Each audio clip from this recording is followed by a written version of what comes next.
Revista de esquerda publica Mein Kampf como um manifesto feminista. Quando não se segue uma base ética sólida, as ideias mais bizarras serão defendidas. Este é o Visão Libertária, sua fonte de informações descentralizadas e distribuídas. Vemos hoje em dia as ideias mais estapafúrdias e idiotas serem promovidas por um pessoal de esquerda que sequer entendem o que eles estão propondo. São frases embaladas por palavras-chave. Você já deve ter se defrontado com um texto na internet que continha as seguintes expressões: cisgênero, patriarcal, normativo, opressão, minoria, empoderamento, consciência de classe, dívida histórica, racismo estrutural e por aí vai. Eu poderia ficar horas citando palavras e não contemplaria todas. De fato, os discursos da esquerda são tão protagonizados por essas palavras que daria para se fazer um Ciranda Simulator, aplicativo com um algoritmo que pega as palavras citadas e depois constrói frases aleatórias a partir disso.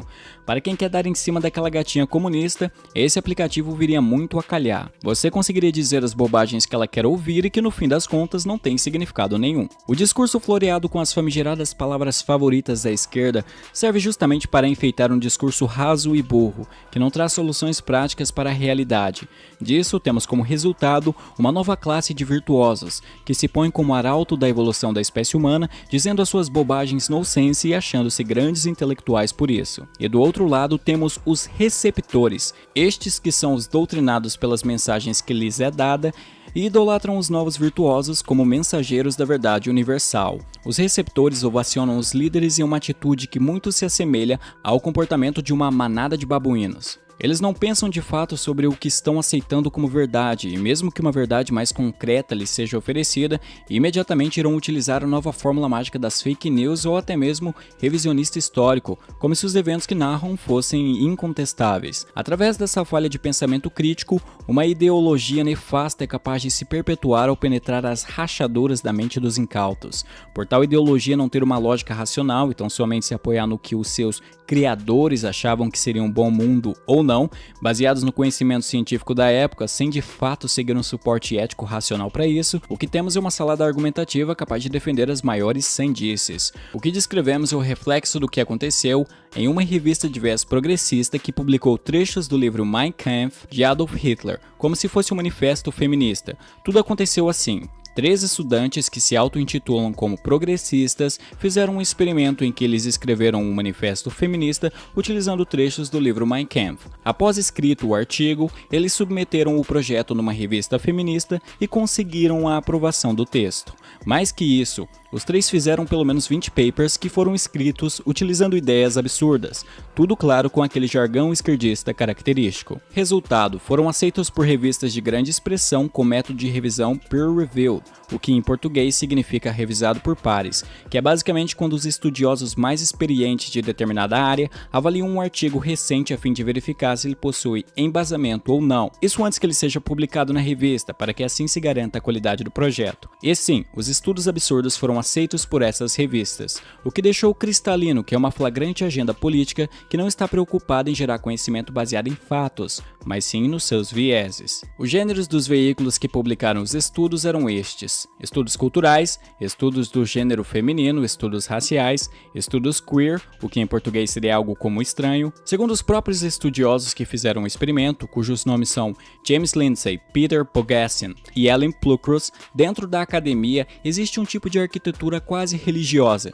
onde privilégio é tratado como um pecado, privilégio é como mal e a educação é onde esse pecado deve ser corrigido. Mais agravante é quando o estudioso James Lindsay pontua que, para ele, o mais preocupante é que esse tipo de conteúdo passa a ser ensinado nas salas de aula, tornando-se parte de um currículo que será adotado por ativistas e mesmo pela própria mídia, que irá gerar conteúdo enviesado, o que irá perpetuar uma mensagem disforme que não reflete a realidade da sociedade. Temos, como final desse processo, políticos e jornalistas que irão agir de modo errôneo com base nessas ideias. Se bem que, pelo menos os políticos sempre agirão de modo errôneo de qualquer modo. Na sua conclusão, James está absolutamente certo. A ideologia pode cegar as pessoas, por isso é absolutamente importante existir contrapontos, de forma que as discussões sejam fomentadas e sejam realizadas de uma forma mais produtiva. Em vez disso, o que temos, especialmente nas redes sociais, é justiceiros sociais chamando a qualquer um que discorde uma vírgula do que eles falam de fascista. Nada produtivo pode vir disso. Uma coisa que ficou nas entrelinhas, mas vale salientar melhor aqui, é que o grupo que submeteu esses artigos se intitulam como progressistas, ou, em outras palavras, são de esquerda. É importante deixar isso claro para que não se acuse libertários de estarem sendo desonestos aqui e distorcendo coisas, ou ainda que se diga que foram os malditos conservadores que utilizaram de algum artifício para ludibriar os pobres responsáveis pelas revistas que publicaram o execrável artigo. Aliás, a revista que aceitou o trabalho do trio de estudantes, cujo nome é A Filha, lhes mandou a seguinte mensagem como encorajamento: os revisores são favoráveis ao seu trabalho e perceberam o potencial que ele tem de gerar importante diálogo para assistentes sociais e estudiosos feministas. Disso tudo, podemos tirar a visão libertária, que consiste em ter uma base ética racional de onde se pode tirar as conclusões lógicas do que é errado e do que é certo. Para os libertários, devemos seguir o axioma de que recursos são escassos. Daí se extrai que, para evitar conflitos, precisamos recorrer à propriedade privada. Nisso haverá os libertários os quais acreditam que a propriedade privada é justificada pelo princípio de não agressão, PNA. Outros preferem a explicação hoppiana, com base na ética argumentativa.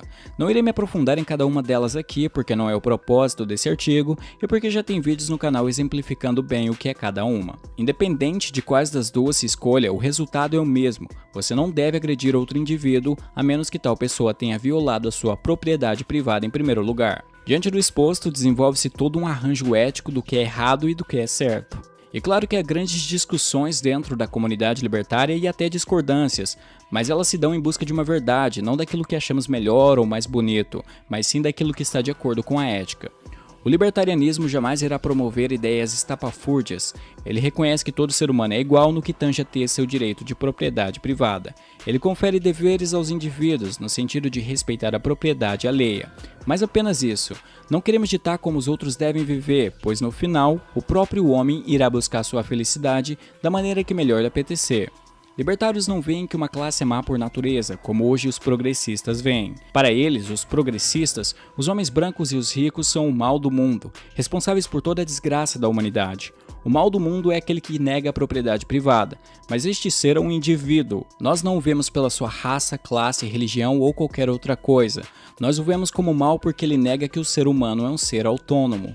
Em suma, como já mencionado, sem uma base lógico-dedutiva que defina de maneira não arbitrária o que é certo e errado, sempre haverá o risco de se defender ideias nefastas, que poderão resultar em grandes tragédias. Espero que esse movimento tão raivoso e ilógico que vemos especialmente pelas redes sociais de ódio contra certas classes de indivíduos não seja o berço de um novo capítulo trágico da humanidade. Obrigado por sua audiência. Esse artigo foi sugerido, escrito e narrado por Alexander Bard e revisado por Hiraet. Se você gostou deste vídeo, clique no ícone de curtir abaixo e compartilhe o vídeo em sua rede social. Se você deseja ser notificado de outros vídeos, clique em se inscrever e depois no ícone da campainha. Até a próxima!